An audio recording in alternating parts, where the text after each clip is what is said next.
ప్రేక్షకులందరికీ వార్తా భక్తి ఛానల్కి స్వాగతం. నమస్తే గురూజీ. అఖండ లక్ష్మీ ప్రాప్తిరస్తమ్మా. నరసింహ చతుర్దశి అంటే ఏంటి గురూజీ? అసలు అంటే ఏ దేవుడికి మనం ఈ పూజ అనేది చేసుకుంటాం? అంటే మీ ప్రశ్నలోనే సమాధానం కూడా వచ్చేసింది. నరసింహ చతుర్దశి అనేది మీరు చెప్పే ఉన్నారు. లక్ష్మీ నృసింహ విభవే రుణమోచకాయ సర్వసంపత్ప్రదాయ హరియే గురవే నమోస్తు మహ్యం. అంటే ముఖ్యంగా చెప్పాలంటే లక్ష్మీనరసింహ అందరూ కూడా ఏదో ధనానికి ప్రతీక లక్ష్మీదేవితో ఉంటాడు అనుకుంటారు. లేదండి, ఆయన స్తంభంలోంచి వచ్చినప్పుడు ఆయన ఒకడే వచ్చాడు. భీకరమైనటువంటి అవతారంతో శిరస్సు వరకు మాత్రమే సింహంలాగా ఉంటూ శరీరం మొత్తం కూడా మానవ ఆకారంలో వచ్చినటువంటి వ్యక్తి. రెండో దానికి శరీరం మొత్తం కూడా జుట్టుతోనే వస్తాడు. శరీరం మొత్తం కూడా జుట్టు ఉంటుంది, అంటే సింహం లాంటి జూలే ఉంటుంది. కేవలం కాళ్ళు చేతులు మాత్రమే ఉంటాయి, కానీ ఆయన దాంట్లో చూస్తాడు. అంటే భక్తులని రక్షించడానికి అసలు ఎలాంటి అయినా సరే వచ్చేస్తాడు ఆయన. అంటే ఇక్కడ మనకి హిరణ్యకశ్యపుడు వచ్చేసి అనేకమైనటువంటి వరాలు కోరుకుంటాడు. ఈ బ్రహ్మగారికి ఏం పని ఉండదు పాపం. ఆయన తపస్సు చేయగానే ఆయన వచ్చేసి నీకేం కావాలో అది ఇచ్చేస్తుంటాడు. ఏమంటే అదొక్కటి తప్ప అంటాడు. ఏమిటంటే దేవతల్ని చంపడం తప్ప అంటాడు. ఆయన దేవతల్ని చంపడానికి మాత్రం ఇవ్వడు, కానీ వాళ్ళతో ఫైటింగ్ చేయొచ్చు, నువ్వు ఓడించవచ్చు, అని చేయొచ్చు అంటాడు. అలా హిరణ్యకశ్యపుడు కూడా మహానుభావుడు మంచి తపస్సు చేయగానే వరం ఇచ్చేస్తాడు. అయితే ఆ హిరణ్యకశ్యపుడు ఇచ్చినటువంటి ఆ వరం కోరుకోవడం వల్ల బ్రహ్మగారి తపస్సు వల్ల ఆయన తపస్సు చేసి నేను ఎవరినైనా సరే హింస పెడతాను, నన్ను ఎవరు ఓడించకూడదని చెప్తాడు. సంధ్య వేళలో కానీ రాత్రిపూట కానీ, సంధ్య వేళ రాత్రిపూట కానీ, రాత్రి కానీ పగలు కానీ, ఆడవాళ్ళు కానీ మగవాళ్ళు కానీ, ఆడ మగ కాని వాళ్ళైనా సరే వాళ్ళతో కానీ, పిల్లలతో కానీ పెద్దలతో కానీ, ముసలి వాళ్ళతో కానీ మొతుకలతో కానీ ఎవరితో కూడా చావు ఉండకూడదు. జంతువులతో పాములతో అన్ని రకాలు అడుగుతాడు. ఇక ప్రతి ఒక్కరు అడిగేస్తాడు మహానుభావుడు. అయితే అప్పుడు బ్రహ్మగారు తదాసనైనా ఎవరేం చేయలేరు, నేను నో ప్రాబ్లం, నువ్వు ఎప్పుడు చిరంజీవిగా ఉండిపో, చిరంజీవి అనేవాడు ఎల్లప్పుడు బతుకని చెప్పాడు. వీరితో మరణం ఉండదు నీకు అని చెప్తాడు. నీకు ఎవరితో మరణం కాదు కోరుకోమంటాడు ఆయన. ఇలా అన్నీ లిస్ట్ ఇస్తాడు ఆయన. ఎలకతో పాముతో తోకతో ఎవరితో కూడా నాకు యుద్ధం చేసినా నన్ను ఎవరిని చంపకూడదు, చంపలేరు అని చెప్తాడు. తదాస్త అంటాడు. సో అన్న తర్వాత ఈయనకి ఈయన యాక్చువల్గా అయితే ఈ హిరణ్యకశ్యపుడు మహా శివభక్తుడు. ఆయన సాక్షాత్తుగా విష్ణుమూర్తికి జయ విజయులే కదా వీళ్ళిద్దరు కూడా. శివభక్తులు అయ్యుండి బ్రహ్మగారికి తపస్సు చేశారు అతను. అసలు బ్రహ్మగారికి అందడానికి శంకరుడు కోరికలు అడిగిన వెంటనే తీరుస్తారు అంటారు కదా. వీడు శివభక్తులు, నారాయణుడికి జయ విజయులు వీళ్ళు. ఈ హిరణ్యకశ్యపుడు అంటే జయ విజయులు, విజయుడు ఈయనే. జయ విజయులు సాక్షాత్తుగా నారాయణ దగ్గర ఎప్పుడు సదా వాళ్ళు ప్రతి జన్మలో ఆయన మీద ఉంటారు. వాళ్ళు జయ విజయులు వాళ్ళు చేసినటువంటి ఓవర్ యాక్షన్ వల్ల ఈ సనక సనందనాథులు పోతున్నప్పుడు వాళ్ళు లోన్ పోకుండా మేము అమ్మ 10 విషయాలకు లోన్ పోతామని చెప్పేసి ఇదంతా చేయడం. అప్పుడు వాళ్ళు సనక సనందనాథులు సప్తఋషులు శాపం ఇవ్వడం ఇదంతా జరుగుతుంది జయ విజయ ఇద్దరికి కూడా. అప్పుడు వాళ్ళు దేవుడు అడుగుతాడు, ఒరే మీకు శాపం వచ్చిందా, దాన్ని ఏం చేయలేను నేను, మరి మీరు 7 తరాల వరకు 7 తరాల వరకు మీ జన్మల వరకు మీరు మిత్రులుగా ఉంటారా, 3 జన్మల్లో శత్రులుగా ఉండి తొందరగా వచ్చేస్తారు అంటే 7 జన్మలు మా వల్ల కానే కాదు, 3 జన్మల్లో శత్రులుగా ఉండి నేను ఫైట్ చేసి మీదకి వచ్చేస్తామని చెప్పి కోరుకుంటే అప్పుడు రావణ కుంభకర్ణులు వీళ్ళందరికీ ఇట్లా పుడతారు ఇద్దరు కూడా. అలా హిరణ్యకశ్యపుడు హిరణ్యాక్షుడు పుడతారు వీళ్ళు. అలా హిరణ్యకశ్యపుడు వచ్చేసరికి ఈ స్వామివారి వరం ఇస్తాడు. ఎవరైనా ఇక్కడి నుంచి వచ్చేస్తారు, ఈ రాక్షస జన్మలో తపస్సు చేస్తారు. మళ్ళీ వాళ్ళు వెంటనే దేవుని దగ్గరికి వెళ్ళడానికి చేస్తే బ్రహ్మగారు మెచ్చి వచ్చి ఏం కావాలంటే నేను ఇట్లా చావు ఉండకుండా కోరుకుంటారు వాళ్ళు. ఎందుకంటే వాళ్ళు రాక్షసతత్వంలో ఉన్నారు కదా. అంటే ఆయన అంటాడు, సరే నో ప్రాబ్లం ఇస్తానంటాడు. అంటే చావు లేనిదే ఎవరికి ఉంటుందా, దేవుళ్ళకి తప్ప ఇంకెవరికైనా చావు ఉంటుంది, అది కాక ఇంకే కోరుకోమంటే ఇలా కోరుకుంటాడు, అంటే చావు తప్పించుకోవడానికి. అప్పుడు ఆయన సరే తదాస్త అంటాడు. ఇక ఆయన బ్రహ్మాండంగా ఆయన పాలన చేస్తుంటాడు, అనేక రకాలైనటువంటి హింసలు పెడుతుంటాడు, ఋషుల తపస్సు నాశనం చేస్తుంటాడు, అందరిని చంపుతుంటాడు, తింటుంటాడు, అనేక రకాల హత్యాచారాలు చేస్తుంటాడు. కాలం సాగిపోతూ ఉంటుంది. ఇంకా వాళ్ళకి పాపం పండింది కదా. ఆ పాపం పడడానికి ముందుగానే ఈయన కడుపులో ఆయన ప్రహ్లాదుడు పుడతాడు. ప్రహ్లాదుడికి అంటే ఈయనకు ప్రహ్లాదుడు మరియు కేశిక అనే రాక్షసి పుడుతుంది, హేళిక అనే రాక్షసి. ఆ ఇద్దరు కూడా వీరికి పిల్లలుగా పుడతారు. హేళిక అనేది అక్క, ప్రహ్లాదుడు తమ్ముడు. ఆ హేళిక కూడా హేళిక గురించి ఎవరు ఎప్పుడు అసలు వినలేదు మేము. మీరు హోలీ ఆడుతున్నారుగా, హోళీ అంటే అక్కడే హోలీ అనే పండుగ అక్కడే హోళికా దహనం జరిగింది కాబట్టి పండుగ చేసుకుంటారు అందరు కూడా, రంగులు జల్లుకొని. అంత అబద్ధాలు. ఆయనకి ప్రహ్లాదుడికి సొంత అక్క, అంటే హిరణ్యకశ్యపుడి యొక్క అక్క, హిరణ్యకశ్యపుడు కూతురు, ముందు కూతురు, తర్వాత ప్రహ్లాదుడు సొంత అక్కనే, ఇంకేది కాదు అక్కడ. అంతా కూడా పుకిటి పురాణాలు ఎవరు వినకండి. ప్రహ్లాదుడికి సొంత సోదరి హేళిక అనే రాక్షసి.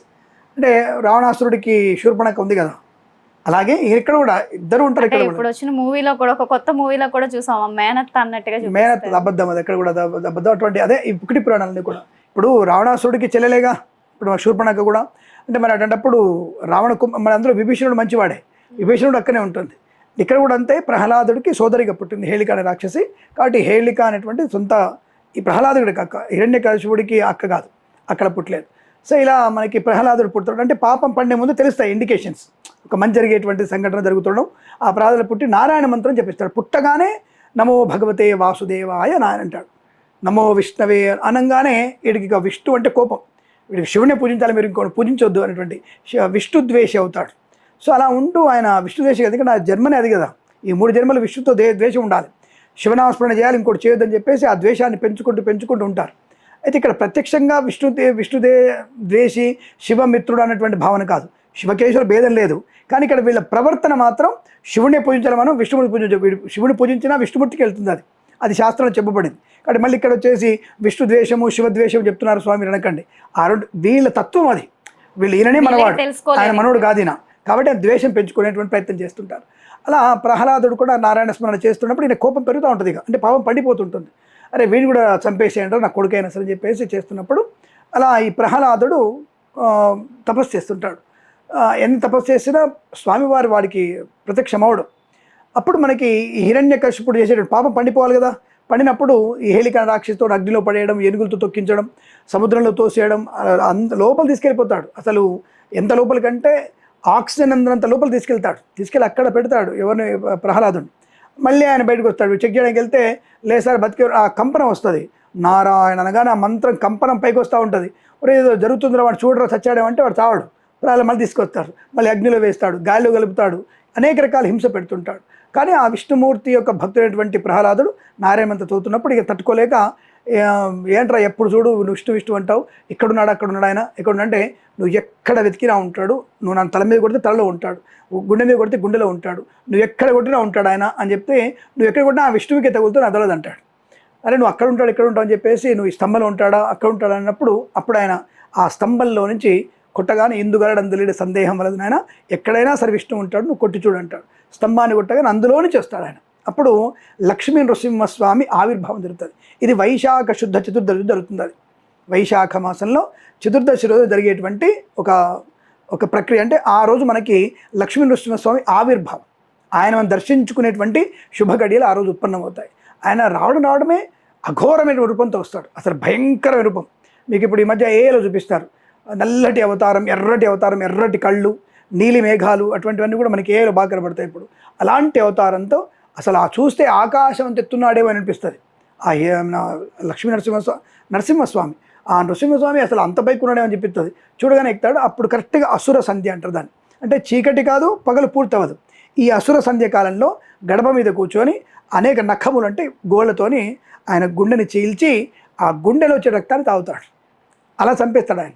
అంటే అసుర సంధ్య వేళ గడప మీద కూర్చొని పొట్ట చీల్చేసి ఆ గోళ్ళతో చీల్చేసి ఆ రక్తాన్ని తాగేసి చంపేస్తాడు. ఈ గోళ్ళకి, ఈ నోటికి, ఈ దంతాలకటువంటి ఈ విషం అనేది స్వామివారిని ఇంకా ఉగ్రరూపం తీసేస్తుంది, చాలా ఉగ్రపడతాడు. ఈయన లాస్ట్కి వచ్చరికి అందరినీ చంపేస్తుంటాడు, మనుషుల్ని దేవతలను చంపేస్తుంటాడు, వీళ్ళందరూ చెట్టు చేరబట్టుకొని వెళ్ళిపోతుంటాడు. అప్పుడు అమ్మవారు సాంతన చేయడానికి లక్ష్మీ నృసింహ కరావలంబ స్తోత్రం చదువుతూ ఆయన ఉపశమనం చేసే ప్రక్రియ. అందుకే ఆయన చందనం పూసి మజ్జిగ వేసి ఆయన మజ్జిగ దాపించడం, తేనె పానకము వడపప్పు పెట్టి ఆయన కొద్దిగా శాంతం చేసే ప్రయత్నం చేస్తూ అప్పుడు సహస్ర శీర్ష పురుషన మంత్రాలతోని ఆయన చాలా ప్రశాంతత తీసుకొచ్చినప్పుడు కూడా ఆయన గుండె శబ్దము, ఆయన ఘీంకారము 3 లోకాలకి వినబడుతుందట. శాంతవంతుడైన తర్వాత ఆయన ఘీంకారం 3 లోకాలకి వినబడుతుందట.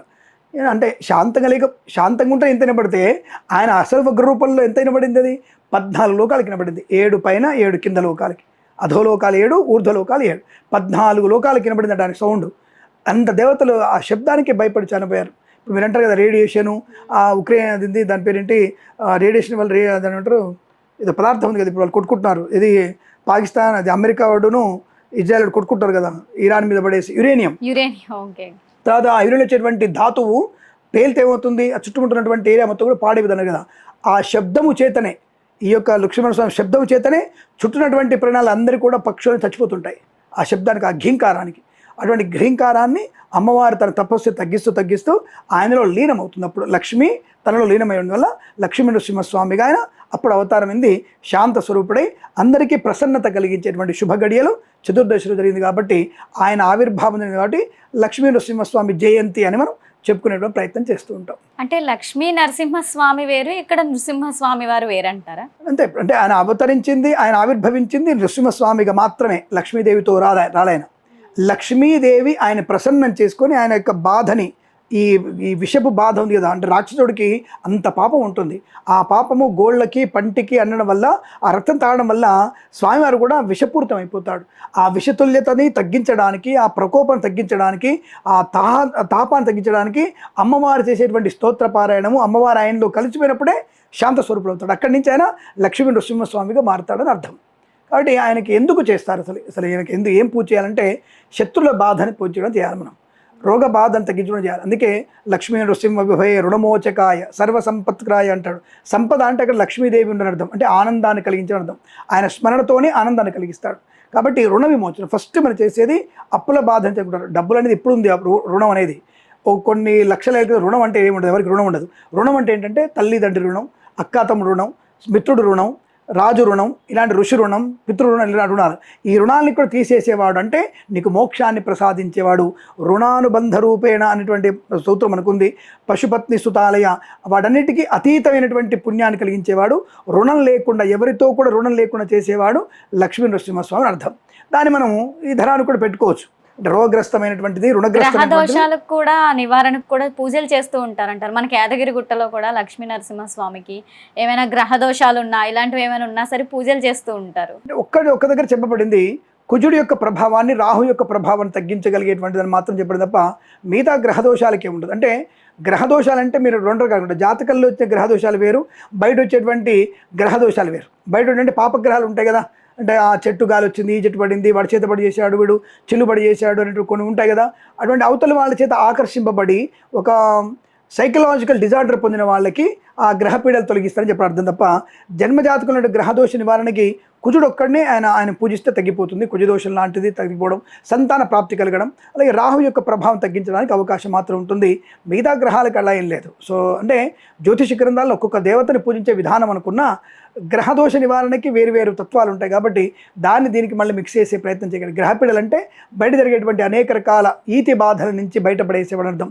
ఏదో గాలివాటం వచ్చింది, దాటాడు, దానికి ప్రభావం వచ్చింది, నెగిటివ్ ఎనర్జీ వచ్చింది, దాన్ని తగ్గించడానికి లక్ష్మీనరసింహస్వామి అక్కడ అభిషేకం నీళ్లు చల్లుకున్నా సరే తప్పకుండా వెంటనే మనకి ఉపశమనం కలిగే అవకాశం ఉంటుంది. రెండవది ఆటిజం లాంటి వ్యాధి ఉన్న వాళ్ళు కూడా లక్ష్మీనరసింహస్వామి ఇక్కడ యాదగిరిగుట్ట స్వామి వారి దగ్గర పుష్కరంలో స్నానం చేసిన, అలాగే మనకి ఇక్కడ మీకు పానకాల స్వామి దగ్గర మీరు స్వామివారి యొక్క తీర్థం తాగిన, పానకం తాగిన ఈ అటిజం లాంటిది బయటపడడానికి అవకాశం ఉందనేది నేను కొంత ప్రాక్టికల్గా చూశాను. నేను అంటే కొంతమందిని పంపించడం వల్ల వారికి దాని వల్ల అంటే ఈ ఆటిజం ప్రమాదం తగ్గడం అనేది నేను కొంత కనిపెట్టాను. అది భగవంతుడు మాయ, అది ప్రాక్టికల్గా అంటే సైంటిఫిక్గా నేను విట్నెస్ చేయడానికి అయితే అవకాశం లేదు. కాబట్టి మీరు లక్ష్మీస్వామి పూజ చేయడం వల్ల రుణ బాధల నుంచి తప్పించుకునే అవకాశం ఖచ్చితంగా ఉంటుంది. వివాహం కూడా తొందరగా అవ్వడానికి అవకాశం ఉంటుంది. అంటే వివాహం అనేటువంటి ప్రక్రియలో ఉన్నటువంటి ఆటంకాలను ఆయన దూరం చేస్తాడు. అందుకే కుజుడి యొక్క ప్రభావం తగ్గిస్తాడని చెప్పడం జరుగుతుంది. కాబట్టి ఆయన లక్ష్మీ నరసింహస్వామి యొక్క ఆరాధన చేస్తే వివాహం తొందరగా అవడానికి అవకాశాలు పుష్కలంగా ఉంటాయని చెప్పవచ్చు. ధనలాభము, శత్రునాశనం కూడా ఎక్కువగా ఉంటుంది. సింహాచలంలో కూడా స్వామివారికి చందనం పూసే ఉంచుతారు ఎప్పుడు కూడా. నిజరూప దర్శనం అనేది సంవత్సరానికి ఒక్కసారే ఉంటుంది. అంటే మరి నిజరూప దర్శనం ఇచ్చే రోజు మరి స్వామివారు అంత ఆగ్రహంతో ఉంటారు అంటారు కదా, మరి ఆ నిజరూప దర్శనం ఇచ్చిన రోజు పర్వాలేదంటారా? అంటే ఒకటే విషయం, అక్కడ మీకు అనేక పూజలు చేస్తారు. అంటే శాంతంగా ఉండేటువంటి ముందుగా హోమాలు చేస్తారు, తెల్లవారుజాము నుంచి హోమాలు చేస్తారు. దాని ఉపశమన పూజలు అమ్మవారు ఎలాగైతే చేసిందో ఆ పూజలన్నీ చేసి ఆయన ఉపశమనం కలిగించిన తర్వాతనే చందనం తీస్తారు. లేదా ఆ చందనం తీయకపోతే అంత వేడి ఉంటుంది కాబట్టి మీకు స్వామివారి మూల విరాట్టు మీద కూడా చెమ్మలాగా ఉంటుంది. అంత చందనం తీయగానే ఆ ఉగ్రతత్వానికి చెమ్మలాగా కనపడుతుంది మీకు విగ్రహం. చూడండి, మీకు ప్రత్యక్షంగా కూడా కొన్ని వీడియోలో ఉంది, అది మేము స్పష్టంగా చూసాం. దాన్ని అప్పన్న స్వామికి మేము అలా ప్రత్యక్ష చూసడం జరిగింది మేము.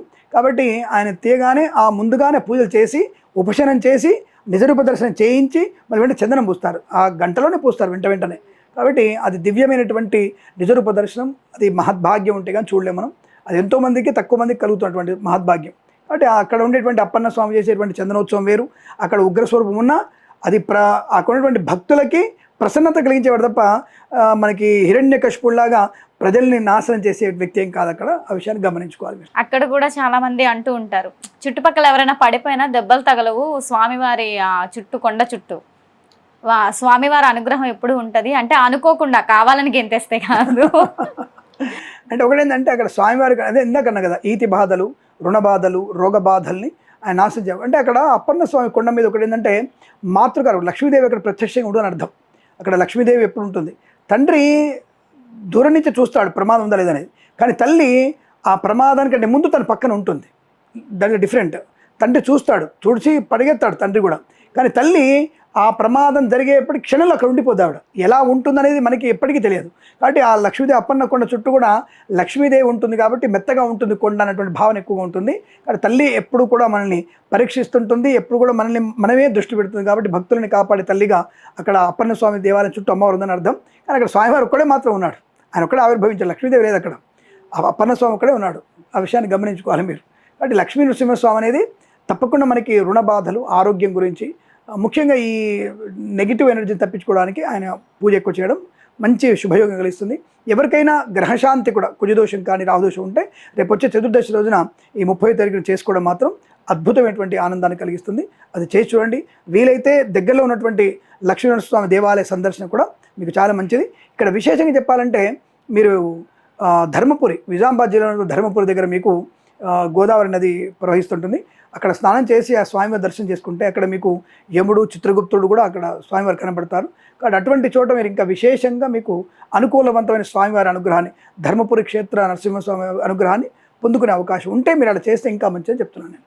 అంటే ఈ నరసింహ చతుర్దశి రోజు ఇలా పూజలు ఏమైనా ఈ విధంగా చేయాలి, లేకపోతే ఇటువంటి నైవేద్యం పెట్టాలి, ఇటువంటి పువ్వులతో పూజించాలని ఏమైనా ఉంటుందా? ఆయనకంతా కూడా చందనపు అలంకారం, చందన ప్రియుడు ఆయన.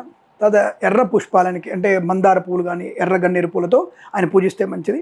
అలాగే ఆయనకి ఇష్టమైన పదార్థం పానకం, వడపప్పు, ఆ రెండు ఆయనకి పెట్టాల్సిందే. రెండవది పెసరవడలు, తర్వాత మనకి దద్యోదనం ఆయనకు. అంటే ఇవన్నీ కూడా శారీరకమైన ఉపశమనాన్ని కలిగించేవి, హార్మోన్స్ని బాగా బ్యాలెన్స్ చేసేవి, అలాగే మీకు అనేక రకాలైనటువంటి శక్తిని కలిగించే పదార్థాలు అవి. కాబట్టి వాటిని మాత్రమే పెట్టమని చెప్పారు. అది పెట్టి 10 మంది తింటే ఈ వేసవి కాలంలో వచ్చేటువంటి శారీరకంగా వచ్చేటువంటి అనేక అనారోగ్య మార్పులకి, అనారోగ్య కారకులయ్యేటువంటి ప్రభావానికి ఇవి వ్యతిరేకంగా, అంటే ఆరోగ్యవంతమైనటువంటి పదార్థంగా, ఔషధంగా పనిచేస్తుంది. కాబట్టి పానకము, వడపప్పు, పెసరవడలు, దద్యోదనం ఎక్కువగా పెట్టే ప్రయత్నం చేస్తే మీకు అద్భుతమైనటువంటి ఆనందాన్ని పొందుకోవచ్చని అర్థం. కాబట్టి ఈ పదార్థాన్ని తప్పకుండా పెట్టాలి. చిత్రాన్నం ఎక్కడైనా సరే పసుపుతో కలిపి అన్నము ప్రతి చోట విశేషమైంది, ఎటువంటి అనారోగ్యాన్ని కలిగించదు. కాబట్టి ప్రసాదం కూడా మీకు పులిహోర బాగా పెట్టే ప్రయత్నం చేస్తారు. ఓకే గురూజీ, మరి ఈరోజు ఉపవాసం కూడా చేయొచ్చు అంటారా? చేస్తే ఒకవేళ ఏ విధంగా చేయాలండి? ఇక్కడ ఉపవాసం చెప్పలేదు ఎవరు కూడా. అంటే పూజ అయ్యేంతవరకు ఏం తినకుండా ఉంటూ, అభిషేకం అయిన తర్వాత, అర్చన అయిన తర్వాత ఇక్కడ దద్యోని పెట్టి దాన్ని తినడానికి కదా. కాబట్టి ఇక్కడ విశేషంగా ఉపవాసం ఏం చెప్పలేదు, నక్తం ఏం చెప్పలేదు. స్వామివారి పూజ అయ్యేంతవరకు నక్తంగా ఉంటూ స్వామివారి ప్రసాదాన్ని శుభ్రంగా భోంచేయచ్చు, ఇబ్బంది ఏం లేదు మనకి. అంటే నరసింహ చతుర్దశి సందర్భంగా స్వామివారికి ఈ శ్లోకం పఠిస్తే ప్రసన్నత పొందుతారు అనేది ఏమైనా ఉంది? అంటే ఇందాక చెప్పింది, లక్ష్మీ నృసింహ విభవే రుణమోచకాయ సర్వ సంపత్ప్రదాయ హరవే గురవే నమోస్తు మహ్యం అనేటువంటి శ్లోకం ఎవరైతే చదువుకుంటారో అందరికీ కూడా స్వామివారి అనుగ్రహం పొందడానికి అవకాశం ఉంటుంది. ఒక్కొక్క శ్లోకం ఒక్కొక్క వ్యక్తి చెప్తూ ఉంటారు, కానీ ఉపాసన కాకుండా ప్రతి ఒక్క వ్యక్తి చదువుకోగలిగేటువంటి శ్లోకం ఇది కాబట్టి ఈ శ్లోకం చదువుకుంటే మంచిది. చాలా చక్కగా ఎక్స్ప్లెయిన్ చేశారు గురూజీ. అంటే లక్ష్మీ నరసింహ స్వామి గురించి, అలాగే నృసింహ స్వామి వారి చతుర్దశి కోసం ఎంత చక్కగా ఎక్స్ప్లెయిన్ చేశారు. శుభమస్తు.